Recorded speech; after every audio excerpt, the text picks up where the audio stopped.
turning dreams into reality. In the lab with the formula and chemistry. Your memories spark and motivate and make the industry shake. We put the balls in the brakes. I'm talking one chance at best, yes. Painting pictures for the culture, keep the brushes fresh. Yeah, it's one all, one shot. Now the future is yours. Go. Hey everyone, welcome to another episode of Smash Life Spotlight. My name is Justin Lamb. I'm the founder of Smash Life. We have another special guest on our show today. He was drafted by the San Francisco Giants in 2012. He was pitcher of the year for the San Jose Giants in 2014. And now he runs Bedford Recruitment, which focuses on real estate development, construction, and engineering. Please welcome Joe Kurrasch. Joe, thank you so much for being here. Thanks a lot, Justin. I appreciate the opportunity greatly. Great to be here. Yeah, we appreciate it as well. Before we go ahead and dive into your story and all the amazing things that you've accomplished in your life, do you want to give a quick introduction about yourself for the people that don't know who you are? Yeah. So basically, grew up my whole life playing baseball. I was a left-handed pitcher, starter. Got to play out in UC Berkeley. That's where I went to high school. Ended up transferring to Penn State, got drafted in the 8th round there. Had a pretty solid baseball career, but obviously got injured. That's how I ended up leaving. So, I took a little bit of a back step and now I am fortunate enough to have a business that I started and founded. We do recruiting. So didn't really picture that, I guess, when I was playing baseball, that I would be this business person now, but it's good. So I'm enjoying it. Awesome. Well, thanks for the quick introduction. I know you mentioned, growing up, you played baseball. Was that what made you fall in love with the sport of baseball? I mean, I'm sure you started playing when you were a pretty young child. Yeah, I was always told that, being a left-handed person was in, it was good, so I was like, okay, I guess I should take this a little bit seriously. I mean, I played a lot of sports growing up. I wrestled, and I was actually pretty good. I won league. The 1 year in high school that I wrestled, I won for the 215 weight division. Nice. So I always loved competing just as a kid. I just, I don't know. It was weird. Like since, I was young, I was just always like psyching myself up, listening to music, like just getting in the zone. And then, obviously as I got better at pitching and, found myself competing, there was a few like really kind of amazing experiences for me.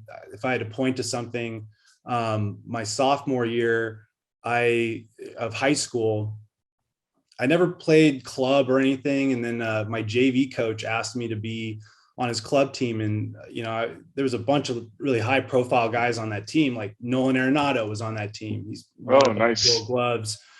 Trace Thompson, Clay Thompson's brother, he played in the bigs for a few years. And I was just kind of along for the ride. And I had this like unbelievable Junior Olympics tournament, almost threw a perfect game against I think the top ranked team on the West Coast.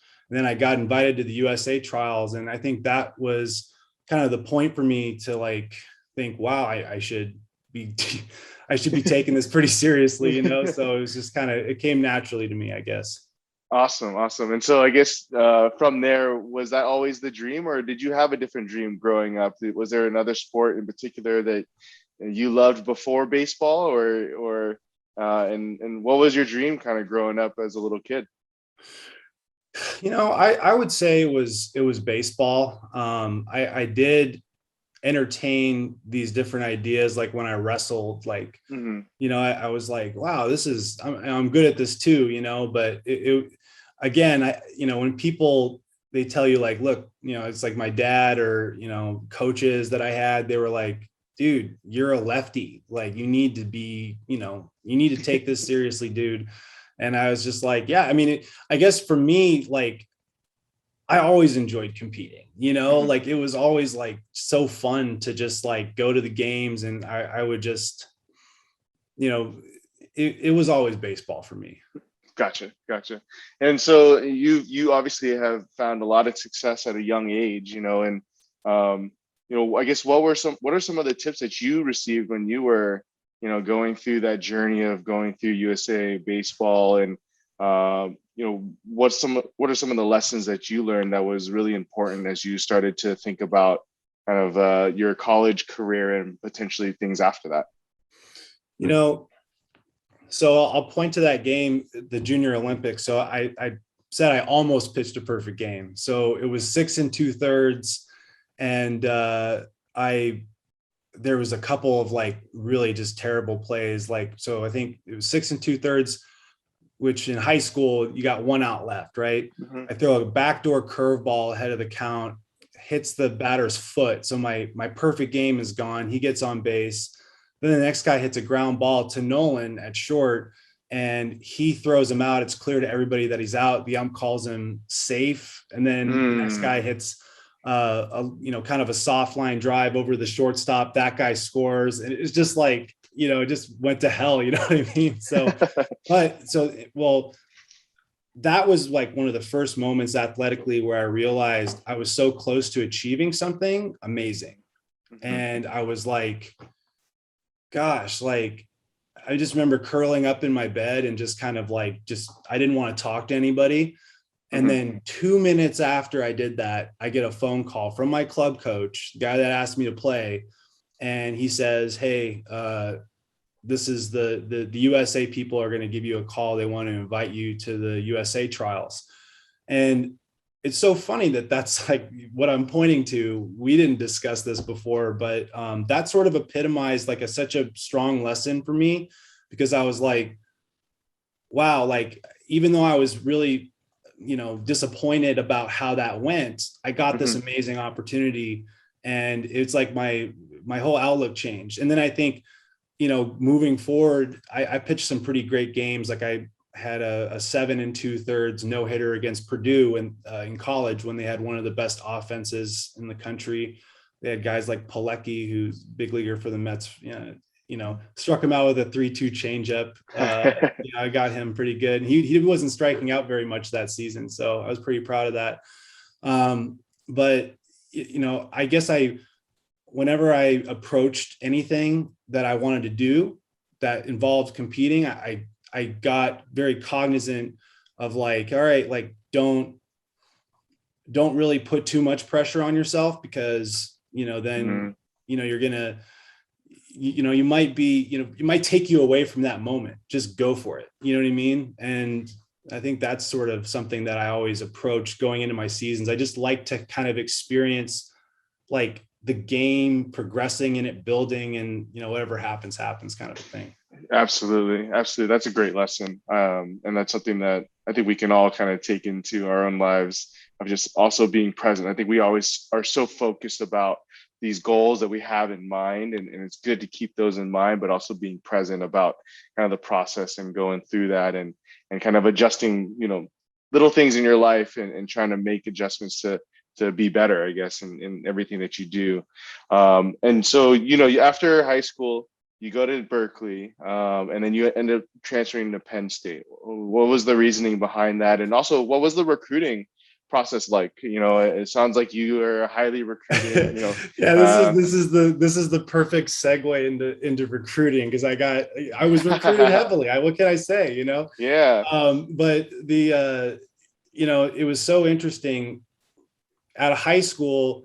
So I go to Cal, I go on a visit there, and they're like, hey, we really like you. We're going to offer you a scholarship. And I, at that time, was talking to the Penn State coach, who saw me at another tournament, and he was planning on flying me out for, I think, the Alabama weekend, like something crazy, where he was like super stoked to, for me to just get in, he was recruiting me there. You know what I mean? Like, wanted me to go to the best football weekend.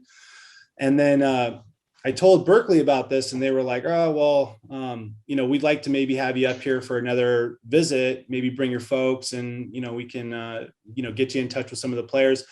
Anyway, that went really well. And then they upped my scholarship, and they were like, look, like, we would like a commitment. So I forgoed like the opportunity to go like visit other schools, Penn State being one of them, and just committed to Berkeley right there. The reason why I transferred there was, so my sophomore season, the athletic director calls in the baseball program and 4 other teams. And they were like, hey, effectively, like, your guys' programs are cut, you're going to be able to play your season this season. And then you're going to be, able to go play somewhere else next year. You can stay here, and, you'll keep your scholarship or whatever. So everybody was like, what? Like, and, I didn't really know what the recruitment process was going to be like. I know that there was some kind of announcement that was made to the other schools like, hey, Berkeley's fair game, you can recruit them.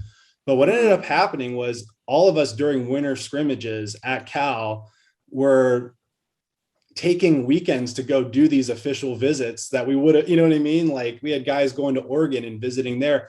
And so what I did was I called up the Penn State coach and I was like, hey, is there any interest? I would be interested in, checking out your school. And they were like, oh yeah, we'll get you on a flight out here immediately.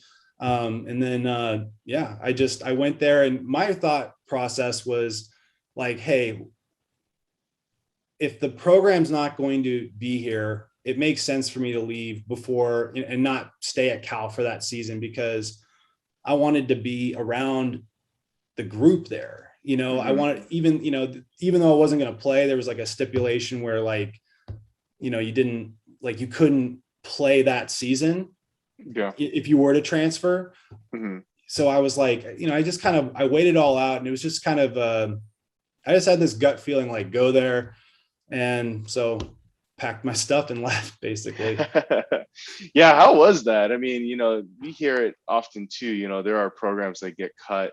And essentially did you have to go out there and basically sell yourself, or was it, I know Penn State was one of the schools that you reached out to. Were there any other schools that you were interested in pursuing beyond Penn State? Well, it was kind of tricky because I, at that time, was kind of up and down with some shoulder stuff. So, it was like the process was basically, they were like, well, we remember you from high school, and, we would be, a Big Ten school getting at that time, a Pac-10 guy, but a Pac-12 guy. It was a big deal. And, I didn't have to really, push too much to get them on board with bringing me in, but awesome. They were like, we definitely want to make sure everything's good with, your shoulder. And, fortunately, kind of what my little 2 cents was, hey, if I have to sit out and redshirt this year, like, I can just rehab and be around the guys and the team and get myself ready for next season, which, ended up being the case. So. Absolutely. That's awesome. And I guess, as you were going through Penn State, that was your sophomore year. And then did you pitch another couple of years before you ended up getting drafted by the Giants? No. So my college career is pretty, it's funny. It's just kind of consistent with how, my careers in different respects have gone. I've always kind of been somebody that is under the radar. And then, I proved myself over time, and so when I got there, because I hadn't played in a game, like, competed against guys for, about a year, basically, from like the fall previously. When I was at Cal, like, I was a little bit wild, like, I was my fastballs are up and down, but I was competing, and I had good stuff, like I had a good off speed, a couple off speed pitches, change up and a slider, and my fastball moved a lot. My fastball would, go like that, you know what I mean? So they liked my skills, but they were like, I don't know if we can start you yet. Like, you're going to make you the closer. So I bought in, because I grew up, I really liked Brian Wilson, the closer for the Giants at the time. Like, the Giants were like one of my favorite teams. They were they were my favorite baseball team growing up. So I was like, okay, I guess I'm going to be this closer, even though there's not a lot of like left-handed closers in baseball that throw like 92, you know what I mean? Like, I was like, okay. So it just kind of played out where, we weren't winning a ton of games. So I was just kind of like, I wasn't saying anything. Like I was just kind of like going along with it, which is crazy to think because like there's so much anxiety when the goal is to be to get drafted and go through those steps. And I got a little bit of interest prior to the season because I was a lefty throwing over 90. So scouts were aware of me, but it was like, we had no idea where I would go in the draft basically. So I have no idea like why I wasn't stressed out about it. But I just was like, I guess I'll get my opportunity when it comes. And eventually the pitching coach sat me down probably 3 weeks prior to league starting. So, about a third of the way into the season, basically. And he was like, I think we're going to make you starter. And, he put me on a Saturday. I pitched a complete game, my first game. And, it kind of just took over from there. Like I just, they moved me to Friday, like immediately after that. And then it's like, at that point I bought into, all right, it's the Joe show. I'm going to, I'm going to go out there and just like prove that I'm the ace of this team. And, ended up having a stellar year, but it was an abbreviated year because I wasn't a starter the whole season. Right. Which is kind of like, but it's just another example of like that situation where I just kind of had to rise above something, some kind of adversity, which is why I love sports, because it's just so much adversity. Right. And so it was a really proud moment when we were getting close to the end of the year where I was like pitching in the Big Ten tournament. It was on television, had a good game. And, all of a sudden I have to talk to scouts like, every couple of hours for like, I went and did pre-draft workouts in Philadelphia, New York. Like it was so much fun. And I was just like, I just felt like I earned it, Absolutely. Yeah. I want to talk a little bit about that experience, and kind of the mindset around that. I think, you've been a starting pitcher, I'm assuming through high school and recruited to be a starting pitcher. And then you end up becoming a closer. Maybe for the people that don't know, the closer, you can explain what the closer is. I know what a closer is, but essentially, you can explain that position and maybe can share a couple of differences to the approach of the game, because it's a completely different mindset when you're a starter versus a closer, I'm assuming, right? And so how are you able to, what were some of the things that you had to learn from that experience? And what helped you transition from a starter to a closer, because there could be kids out there that, maybe they're a bigger kid, but they want to be a point guard, right? And they like, well, on this team, you're going to have to be a center, and like, how do you kind of get yourself amped up for that? And how did you do that for yourself, knowing that you're not starting games, but you're really in there to close out games? Yeah. So you nailed it on the head. They're totally different. And I think that it's really like a question of what the actual role is on the team, which is what you're talking about with like, understanding what you can do, how, what you bring. Like I always felt that I was a starter because I started all, my whole career leading up to that moment. And because that was something where I understood that, I was having a larger game with the, the other lineup, these guys, I wasn't just going to face them once. Like I was going to face, so there's like a strategy to it. You know what I mean? And, it's just a different way to think about it. And also a different like style of pitching.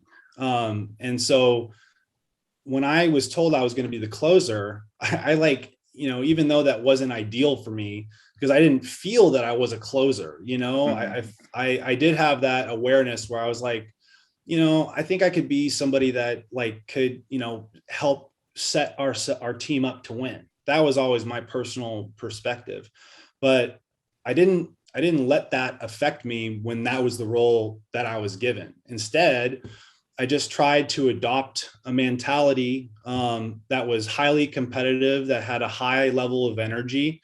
And I tried to treat that moment that I was called to go into the game to be, indicative of the role. I wanted to kind of bring my own, rendition or my imagination for what I think a closer should do, even though that wasn't, as natural to me, if that makes sense, or even what I felt was like my, what I could do. The funny thing is that our team never was in a save situation, which means that we were never in a position to really bring in a closer. So the games that I was pitching, I was like trying to act like a closer so I can like prepare myself for those situations. But it's like we weren't winning games at the beginning of the year. Like we were still figuring it out. And but I would say like what helps me get through that uncertainty or that discomfort of like not knowing if you're really meant for that role specifically, to me is to, I just watched a ton of film. I would just watch like these closers and the intensity that they would bring. And I was like, okay, I can do that. Like, let's see how this goes. And, I can't say that I'm disappointed that they didn't, bring me back to give me a starter role, because I was like, okay, this is what I should have been doing from the beginning. So that was that fun moment for me, but it comes full circle. Yeah. But sure. Closing is fun in its own right, but it wasn't ideal for me. For sure.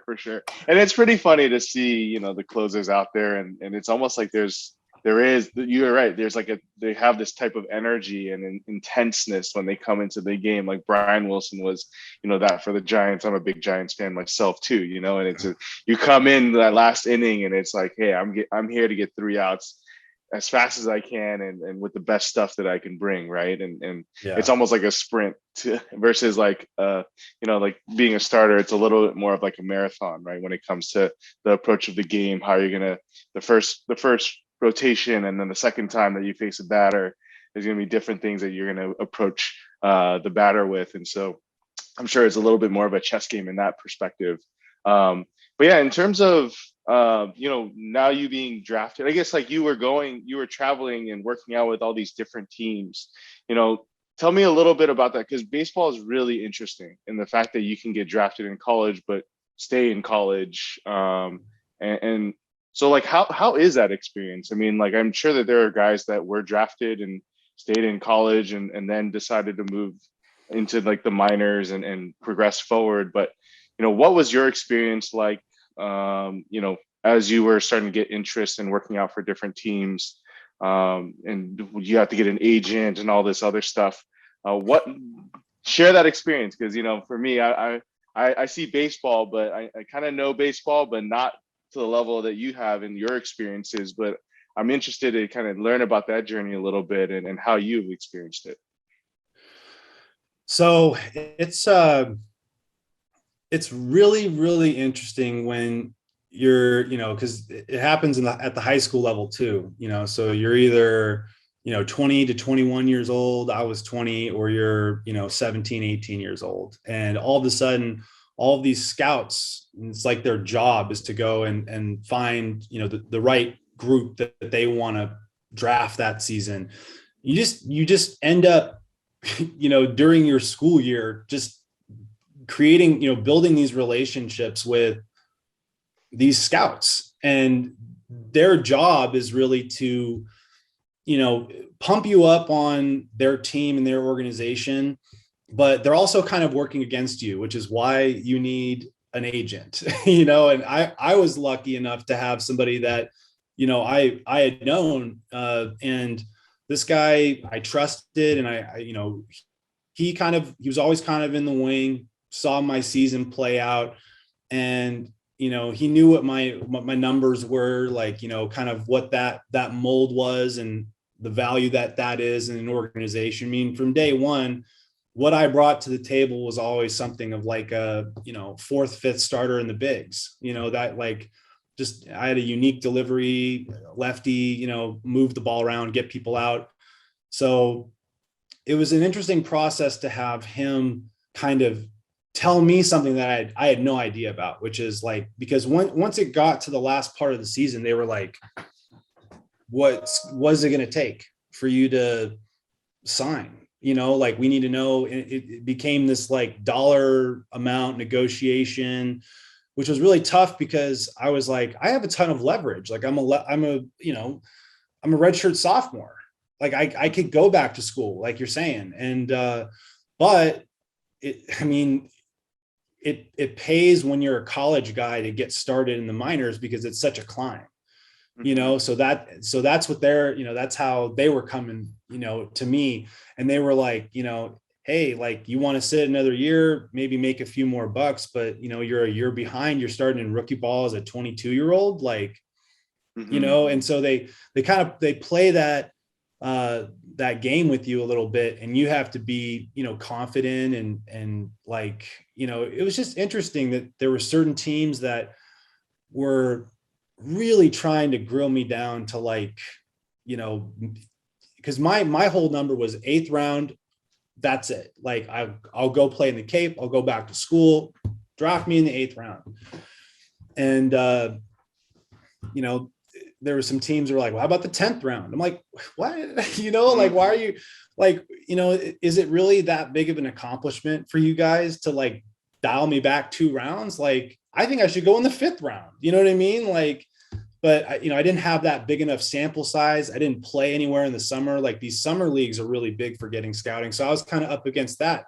So it was kind of all, sort of nuanced. And it just, my college roommates, they laugh about it to this day because they knew I was on the phone basically every evening, just like hashing this stuff out with these baseball scouts, and it was just like, and the funny thing is the San Francisco Giants scout, he liked me the most. There was no negotiation with him at all. He was just like, he goes, oh yeah, man. Like, what are you thinking? And I was like, 8th round is kind of where I'm at. And he goes, oh, that's perfect. Yeah.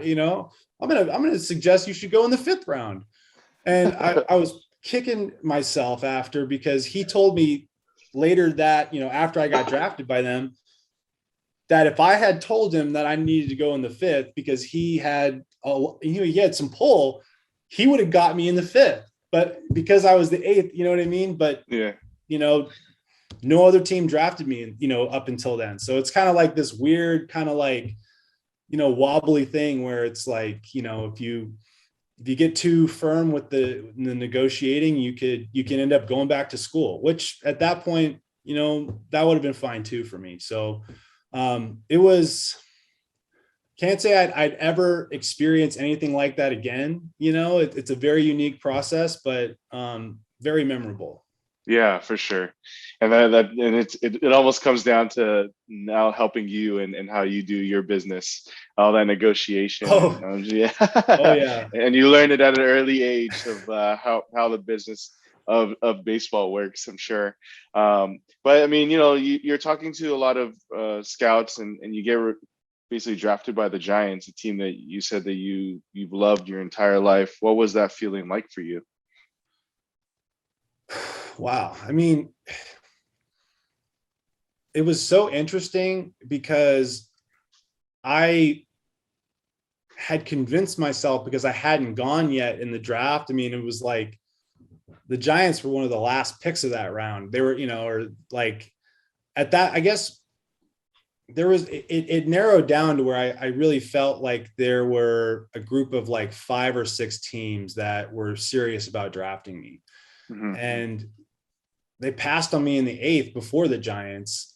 So I was kind of like, what, like, I was telling myself that, hey, like you're going back to school, man. Like I just reached that point where I was like, I guess I just, I got my hopes up. And then when they picked me, I was like, what, like I just couldn't believe it. And it was like, my family was around me, and like, it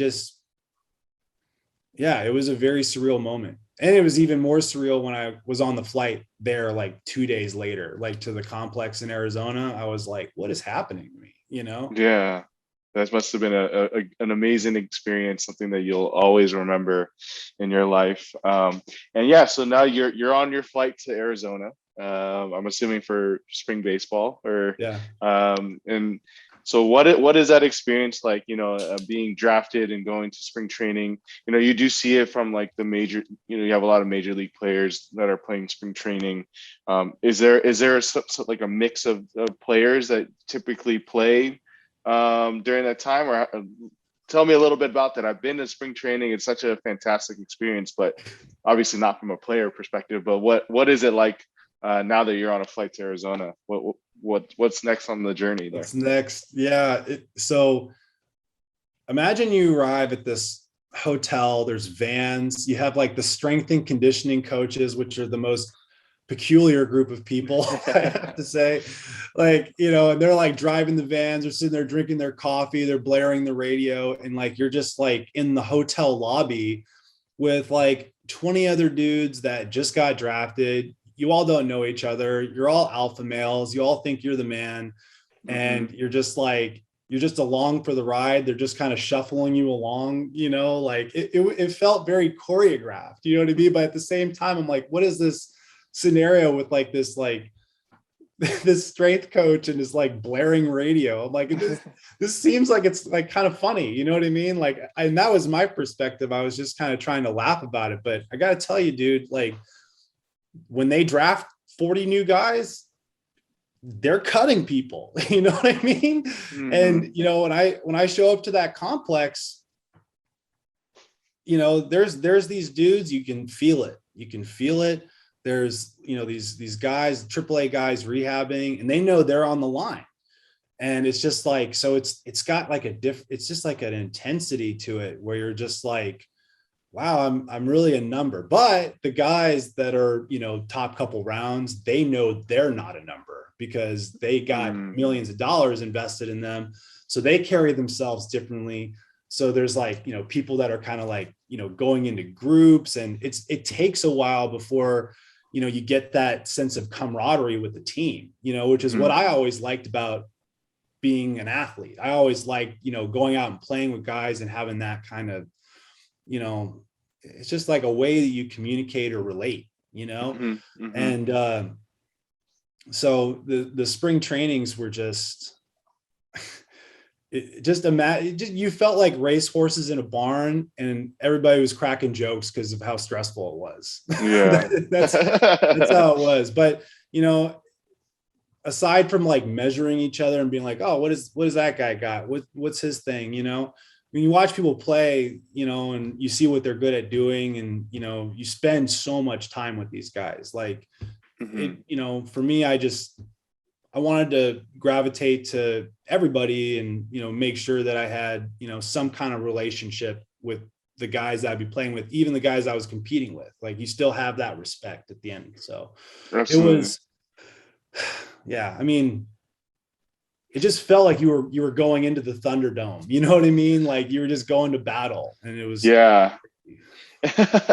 for sure. And so you're on the San Jose Giants. You had an amazing year in 2014, and you mentioned you had the highest percentage registered of outs in 3 or less pitches, which is fantastic in the stat of baseball, pitcher wise.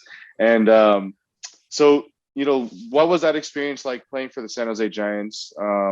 You guys have a season and traveling, and is it very similar to college in that way, or what is the difference between now playing in the minors versus like a college team? So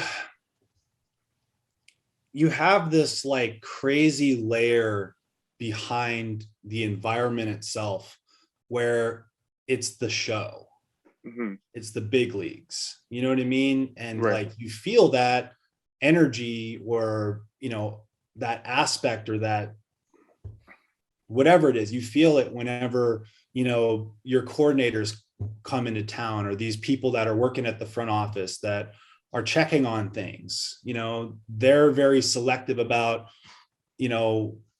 how much of a relationship they have with their players. I mean, it's like protocol a lot of times for them to be like, I don't want to get to know these guys, because then they, it doesn't work out, they feel terrible. You know what I mean? So that was the difference. The difference of like college was, it was like your group of friends, where in the minors, obviously you make great friends with these guys, but there is this like, this kind of surreal element to what pops in now and again. And that is like really that reminder that, you know, this is all going towards that, you know?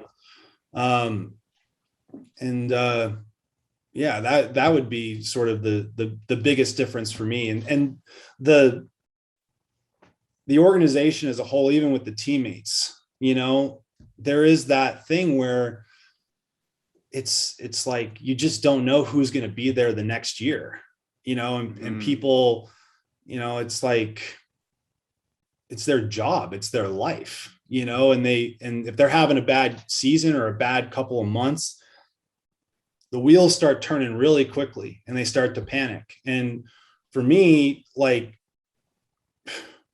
I'd be lying if I said I didn't kind of, you know, go into those trenches, especially that season in San Jose, which is just, you know, because I didn't break to that team out of spring training. They actually decided to hold me back, and they wanted me to work a little bit more in what they call extended spring training. And it's just because I just, you know, going into that spring, I didn't have the best outings. Like I wasn't making it obvious, if that makes sense. Like I was pitching well enough to where, you know, one could look at that and say, oh, this guy could be a starter in our high A team this year. But, you know, when I got my opportunity, it all just kind of affected my mindset and approach. You know what I mean? Where like, once I had that time to just think about how I felt about not getting the results that I wanted, it moved me towards accepting results, you know, whatever happens, and to actually bring a different type of energy into the situations that I would get. So when they told me, hey, you have a shot, perfect, let's go do this. Yeah.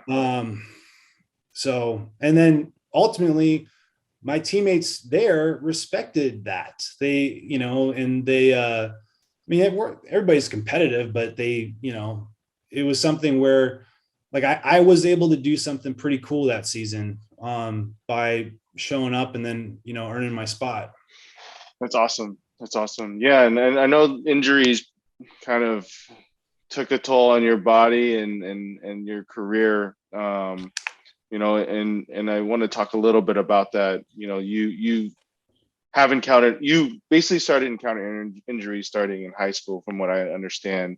You know, what was your mindset, you know, going through so many different types of injuries and having to rehab and, you know, sitting out a year and having to rehab, you know, what was your mindset like? Because experiencing injury is one thing, and you know, missing a big piece of your life because you're not able to do the thing that you love is another thing on your mind, right? And how it affects you. You know, tell me a little bit about the injuries that you've had, how you've able to overcome that, and how were you able to kind of push yourself to keep going? You know, because I'm sure that there were compounding injuries that you've experienced, and just wanted to kind of learn a little bit from you about that.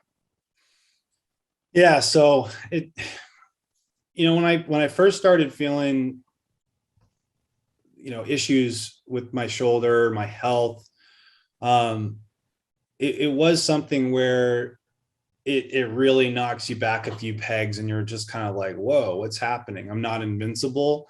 And I had some really, if I had to reflect on, you know, where everything kind of started, it did start in high school because I pitched my entire senior year with shoulder pain, and I just kind of pushed through it until we got to playoffs. And then at that point I was like, wow, this really hurts.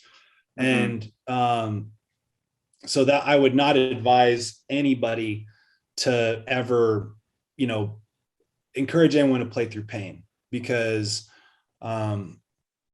you can fix it. There's so much information now to where you can fix whatever's going on, but just don't push it. You know what I mean? So, you know, like when I got to go to Penn State, that's what made that opportunity so attractive to me, because they were like, oh yeah, our physical training staff, you got them for a year. Like, just do whatever you got to do, build up your shoulder, make it strong. It sounded really good. sounded like it made sense, Mm-hmm. And so, I go to pro ball because I lasted that season. I didn't really have any issues, and I really contributed that to that year that I got to build.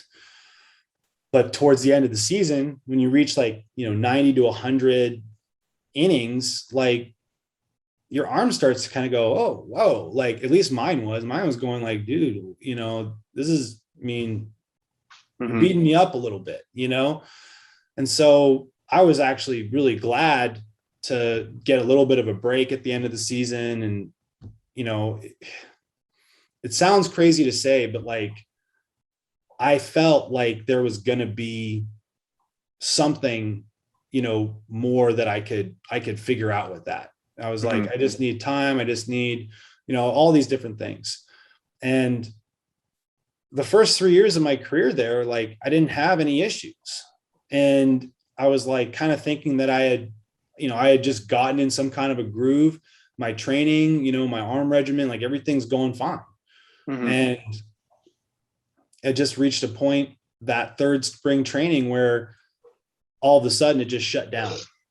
And it was like, I couldn't lift my arm above my head. I couldn't grab something off the something out of the cabinet, just couldn't go like this.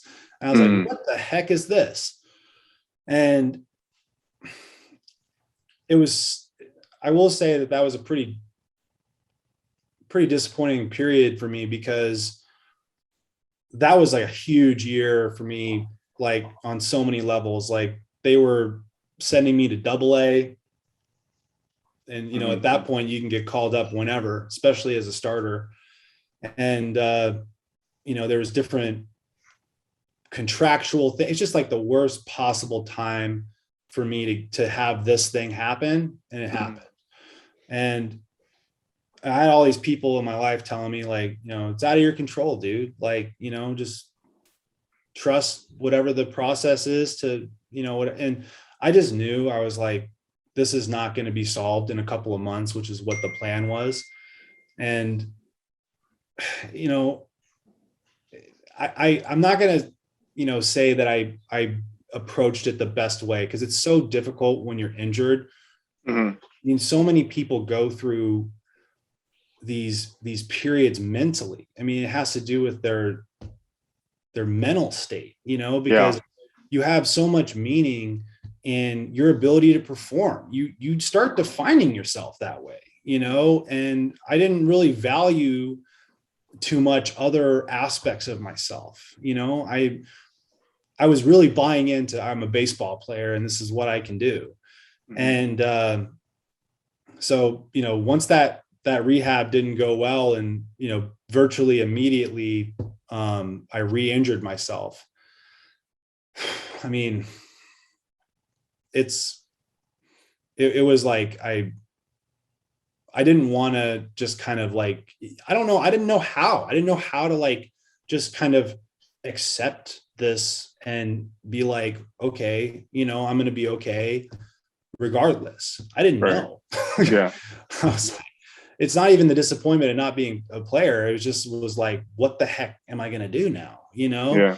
And so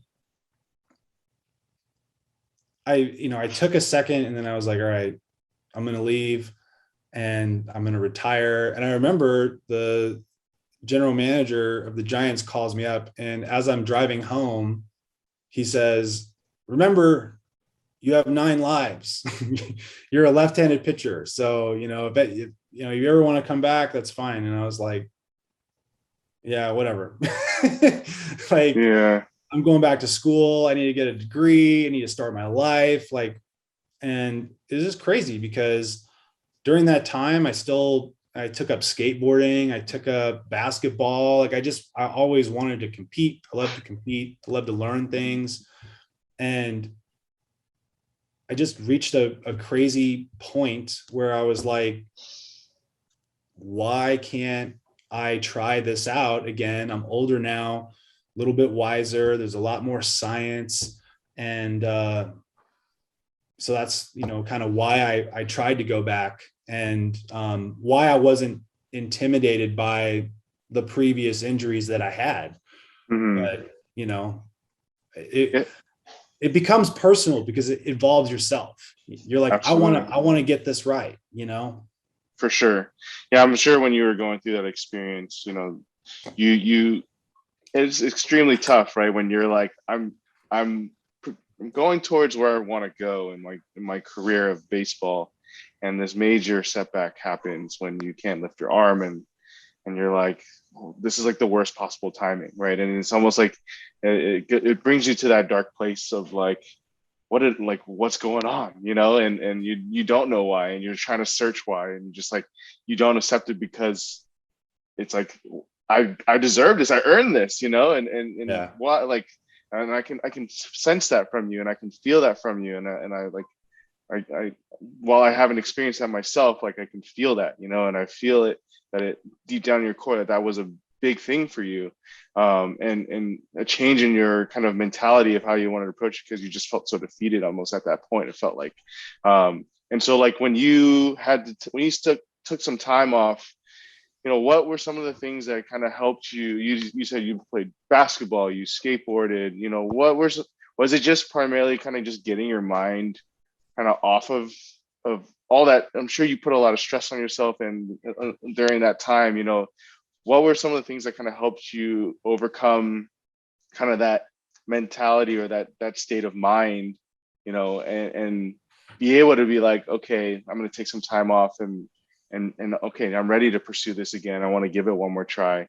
What was that? What helped you in those times?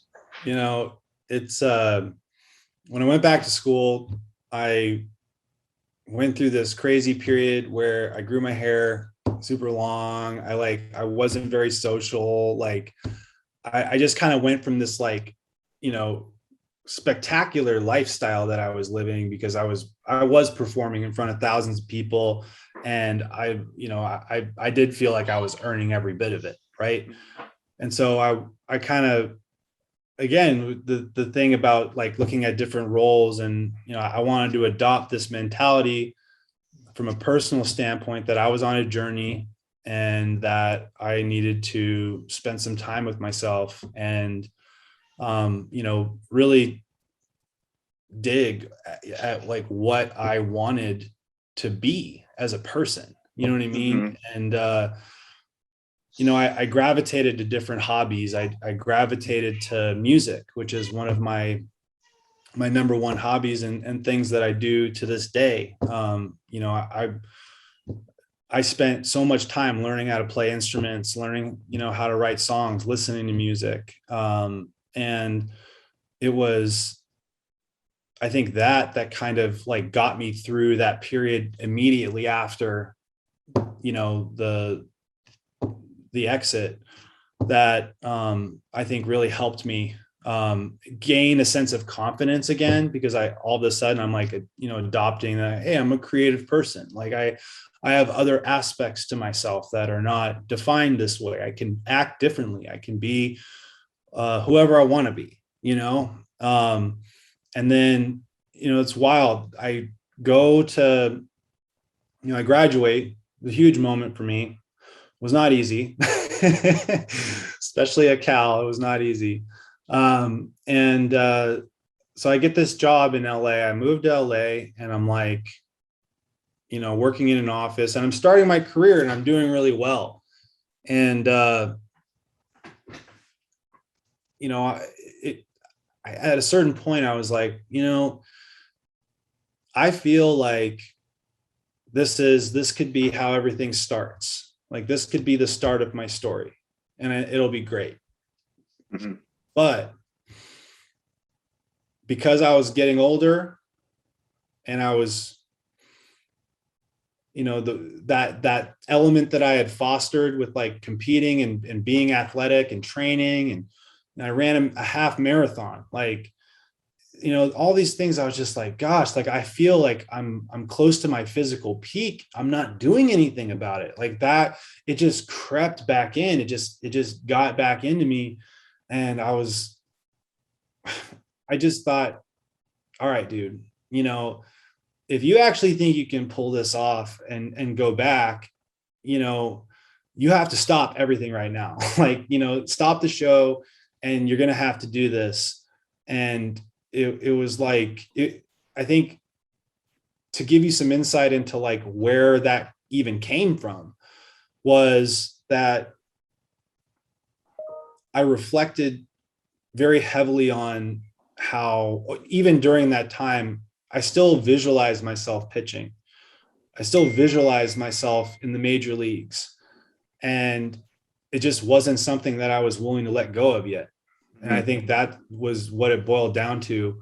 And I didn't know like what it was going to turn into. I totally believed 100% that, that I could fix my shoulder and that I could go on to have a 10, 15-year career in the major leagues. Like, I believed every bit of it. And because I had that belief, when I sat down with my old man, that vacation that summer, before I ended up quitting my job, by the way, my family thought I was fired. So they were like, are you sure you weren't fired, Joe? I was like, no, I quit, guys. I talked, but the reason why is because when I talked to my dad, he was like, what's up with you, dude? Like, you seem a little bit off. And I was like, I want to try to go play baseball again. It's kind of where my heart is right now. And he was like, really, man? Like, is that really what you want to do? And I was like, I know I'm good enough. I just need to figure out if I can be healthy. And I don't know if I can live with myself if I don't try. And he was like, all right, man. And so I moved home. I quit my job. I didn't have anything besides just, I'm going to do this. Yeah, for sure. I think part of it too, I'm sure when you were it's interesting, right? Because when you stepped away from the game, it was almost like you had to kind of find yourself in a different aspect beyond baseball, right? And it sounded like you did, and you graduated and you kind of challenged yourself in other ways outside of the field. But it also feels like there was something that there wasn't that closure that you had with baseball. It felt like that first time.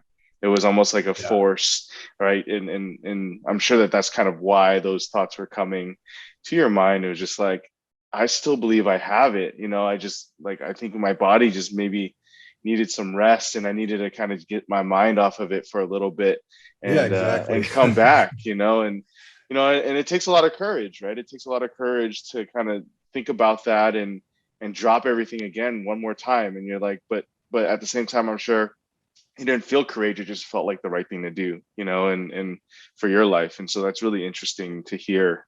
And so tell me about that. So now you quit your job, you tell your dad, hey, I'm going to go play baseball.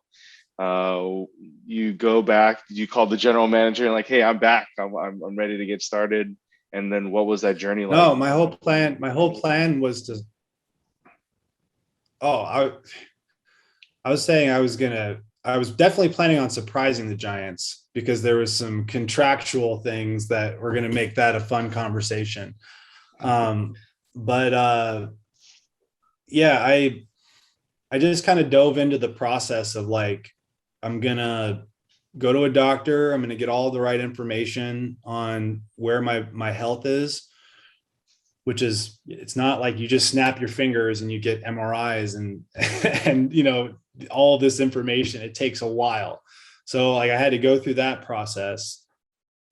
Meanwhile, I didn't have, any job or any income. So I got a job at a diner. I was working at a diner, dude. The only job I could find.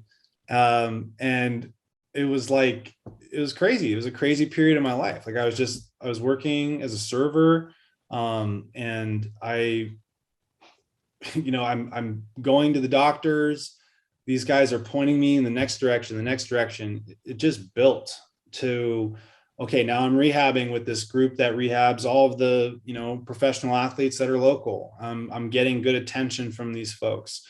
Guys that I faced in the minor leagues were there, and all these upcoming prospects. I'm like training. I'm like, actually, it's like, and I did that for 2 years, because COVID happened. Like, I got another little year that I got to just like, train and be around the guys. And, I had so much just energy going into this because I felt good. I felt fit.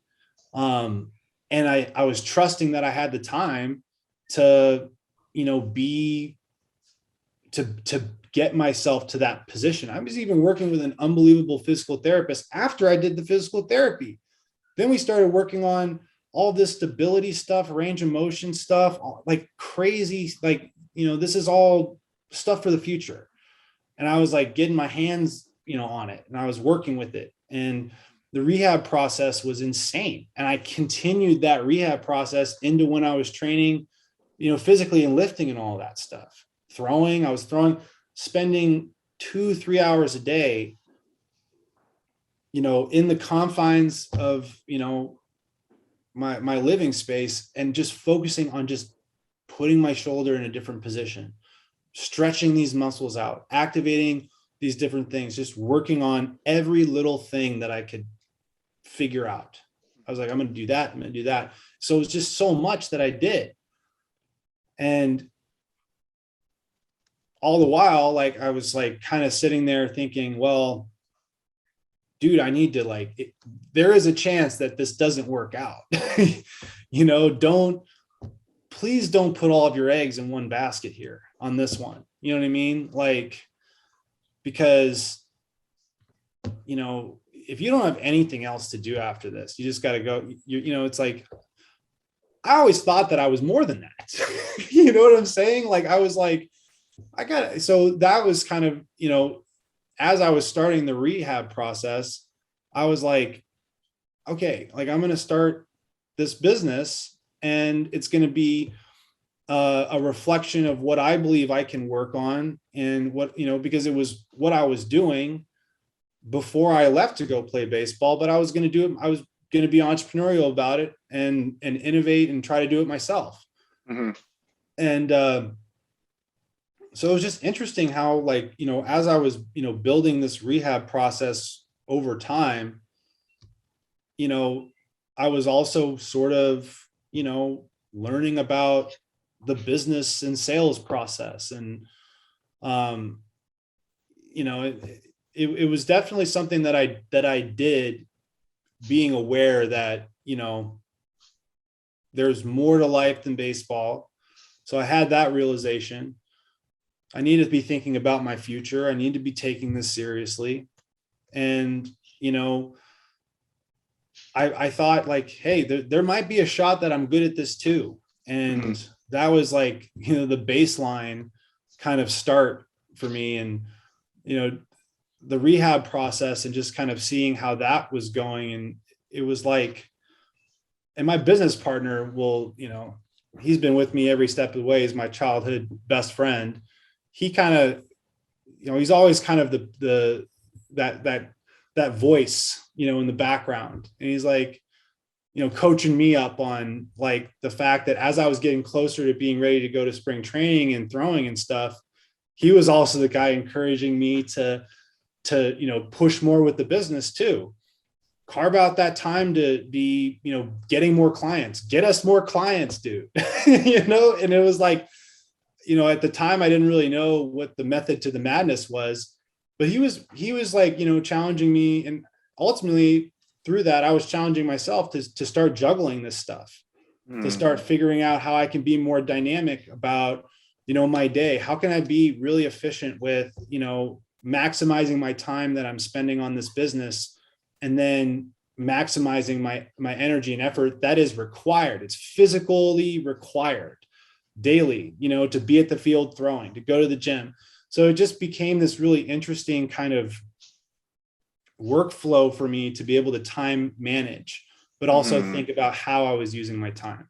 So that, it got me to that point, later in the process where, I was competing, throwing a baseball, carving out, these, arranging these meetings where I was like going and facing, different minor league hitters, college hitters, anybody that would face me. I was having to coordinate this stuff, working with a pitching coach again. And I got to say, it was, at the start, it felt like it was all going to pay off. Like I was going to be hitting the right numbers on the radar gun. I was going to have that sweet phone call with the Giants saying, hey, guess what? Like, you guys still own me, but I want to go back and play. So can I get a spring training invitation? You know what I mean? Like, I thought, but it was that thing that just crept back into the picture again. And I just realized that my shoulder wasn't responding the way that it needed to, because I built all of this muscle awareness. I built all this awareness through the process. And I understood, okay, physically, this is how I need to be feeling in order for this to be able to be repeatable for a long period of time. And if I'm still battling it like this, then I had to cut my losses. And it was a lot easier the second time. For sure. Yeah, it sounds like, it sounds like you learned a ton of lessons that first go around, and being able to reflect on that and taking that next step, even though you go back to baseball, you had a better sense of who you were and the sense of like, this is how I really need to feel if I'm going to pursue this. And if it's not, it's also something that you weren't just defined to be a baseball player anymore. It sounds like that's kind of your journey, and now you've started this company. And so yeah, tell us a little bit more about Bedford Recruitment. Now that, you decide, I'm assuming you decided that you're going to retire from baseball to kind of focus on this full time. It sounds like you have a lot more closure than you did the first time around, but maybe you can explain that to me a little bit, and then, kind of your start into the recruiting world. Yeah. So the closure is really important for me, just from a personal standpoint. Like, I don't like when things are, I don't have that resolution, because I like to be mindful about the decisions that I make, and I own my decisions. So it's something that, I actually hold really close to myself, that, and I will, I'll hold close to my heart for my life, because this decision to do this, I think, really showed me that I have to treat life preciously, but I also have to be fearless, and not worry about, if the result is going to happen or the dream is going to happen. Like, I don't want to be held back over those things. I don't want to fixate on them, because that's the wrong direction to take it. Right. Like, I need to be thinking about the bigger picture. I need to be thinking about, these core values and these things I'll carry with myself the rest of my life, and I think, as imperfect as it was to, pursue a pipe dream in my late 20s, drop everything, make little to no money, you know what I mean? Like, it very ill-advisable on the surface, right. But it's the trick is to be able to think about it deeper and know that there are things that appear a certain way on the surface, and that's not the truth. The truth is something deeper. And I will look at that decision to go back and take that pause and apply myself and put everything that I had into it, because it did allow so much, I gained so much knowledge that I wouldn't have otherwise gained. I also look at it like I met so many people that I wouldn't have otherwise met, which in business is important, and it's like, so I, so many times we sit there and we say, where in the process did I make a mistake? Where in the process did I do something incorrect? And then we beat ourselves up over it. And then we try to psych ourselves back up again. But the process taught me, just be resourceful, be looking to the next thing. If something happens, let it pass. Don't even worry if you made the wrong decision in that scenario. You know what I mean? Just keep building, keep generating something, just stay committed. And I don't think it would have been possible for me to have this perspective in starting a business or even joining another business if I didn't have to find that through this process of going back. And, if I would have just stayed as, a recruitment consultant, I would have had an entirely different mindset than I do now.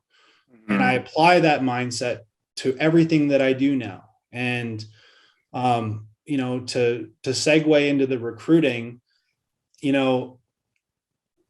was so tough when, the means that I started my business, I had one client, I had one opportunity, and I had to work for that person for free for months and months and months and months until we even got a contingency agreement signed, till we even got something in writing, and that was a big moment for me because it was the step before we actually closed our first sale, which was like, wow, okay, we just did this. But then, year two, I'm going in there and there's just so much learning curve. And I'm like, wow, there's just like, I understand that I am bringing something to the table, but I have no idea what that is really, it's probably relatable to anybody that's just pushing, you know what I mean? Like, and I have,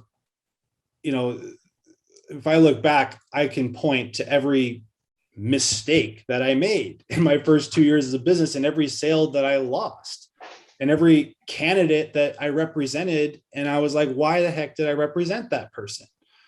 That person was not reflective of me. And no wonder we didn't close the deal because I'm not working the right way. I'm not basing my decisions and my recommendations off of the things that I think work and the things that matter. And so I had to think about what matters, going into something like somebody's career, somebody's decision of like, why would they even want to work with a recruiter? You know what I mean? Like, people, they all have these different expectations as far as like, what they think makes sense at any given moment. And my whole outlook changed when I had to go from doing this part-time to like all of a sudden, like I have this framework, I have these contacts. Why don't I try to make something of it? Why don't I actually try to, it was actually really good timing, to tell you the truth, because there was all of that period where, I could only really afford to work on it part-time, but that time was needed for those clients to get comfortable with me before they trusted me to do more for them. So, there was something kind of oddly miraculous about that, because I was like, if I was pushing at this from day one, I also probably wouldn't have had as much of an understanding of what could potentially work, because I had to have things kind of revealed to me in the processes that did work out and the placements that we did make to really show me where I felt the value derived in this specific process. And because there are crossovers with the recruiting of baseball, right? Or the colleges, the tactics were always the same. I would joke about that with people, instant credibility, right? Where I'm like, hey, I went through this too, like I understand they don't want to pay as much for you, but I want you to make more, but we'll figure something out here. You know what I mean? Like maybe it's this, maybe it's that. And the thing that I actually took from all of it was the experience. And I think that, it's really great to have all of this knowledge and all of this thing about what you could possibly do. That's going to help always, because knowledge is one of the best things that you can have in business. But the thing that I would always hold on to, and it's why I point to those initial couple of years, where I was fumbling, there was something to the fumble because they got to get a sense of me. It wasn't like everything was a done deal. Like there still had to be that little bit of like, we're finding something together. It was a collaboration. But yeah, I think when it comes down to, like you mentioned, in terms of like your approach and what you've learned so far, it is really interesting. Like you have this end goal or this kind of surface level goal of like what you want to achieve, but really what's important is that process, right? And sometimes that goal isn't going to you're never going to achieve that goal. And that's okay, because there's going to be other things that you've learned along the way that could be even better than you've expected, right, in life. And it feels like, I think we sometimes get too focused on the end result, that sometimes we don't realize that, like you mentioned, like the connections that you made and things like that are equally as important, if not more important, can help you in life in many different aspects. And I think, just pinpointing that a little bit and reiterating kind of what you were saying about that, I resonate with that so much, and why I built this brand and why I'm doing these types of interviews is really, yes, I have this goal of like where I want the company to go, but at the same time, sharing these types of stories and meeting great people like you is just, that's kind of like what I'm enjoying right now at the same time. Like, that I'm not losing my focus and my goal. And it feels like you have that approach now with your business and how you want to place people. And I think it's just so important. It makes it more human than just the number, like just a number that your number, this employee, and you're going to bring in X revenue from a sales perspective or something like that. But it has that touch of like, I really care about who you are as a person. And I really believe that you deserve more than what this company is, ask or trying to offer. Do you want to go out there? And it just has that personal touch that I feel that you're trying to bring into the recruiting world, which is amazing. Thanks, man. Yeah. The way that what you're talking about is like, it is really, it is the whole thing actually, because in recruiting itself, there are plenty of people that are qualified.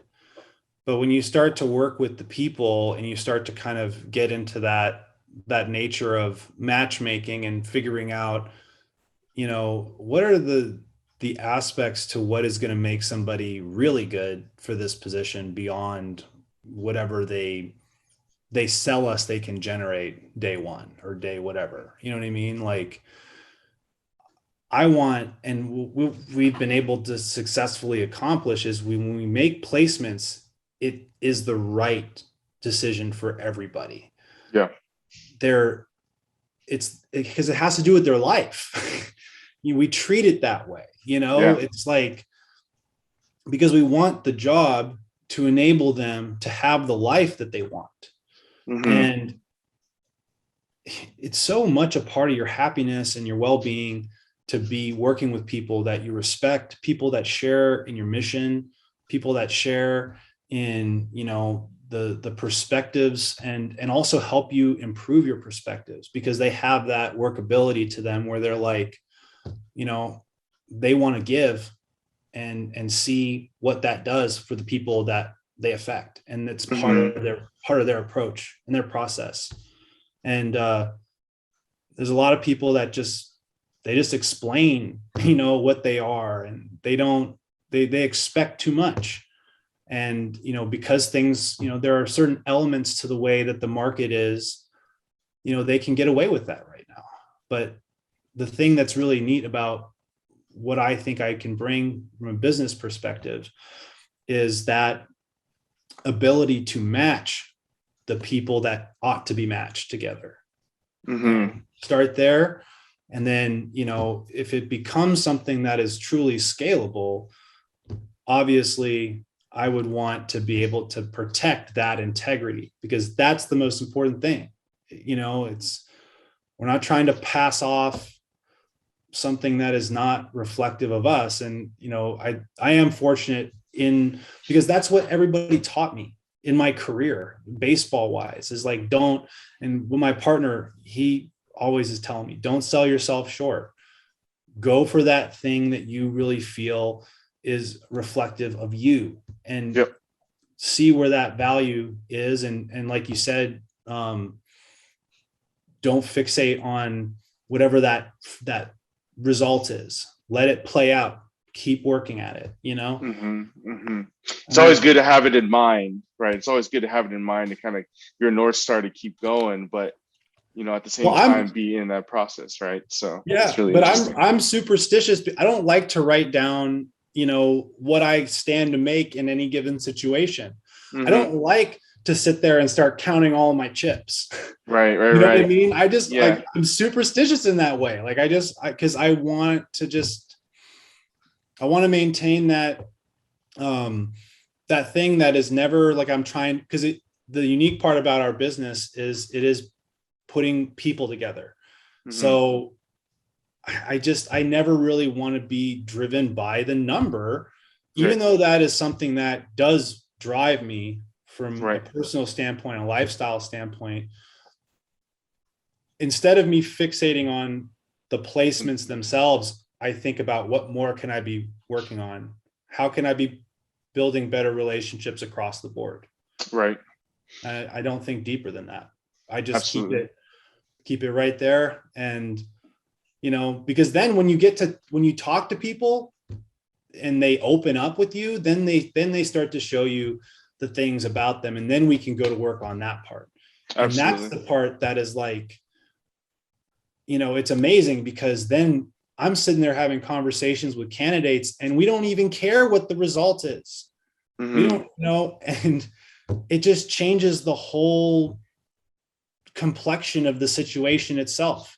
Absolutely. It's not like we're going to just stop talking to each other if they don't get the job, which is what I want. I want people to be, in my life that I respect, and whatever happens. Yeah, for sure.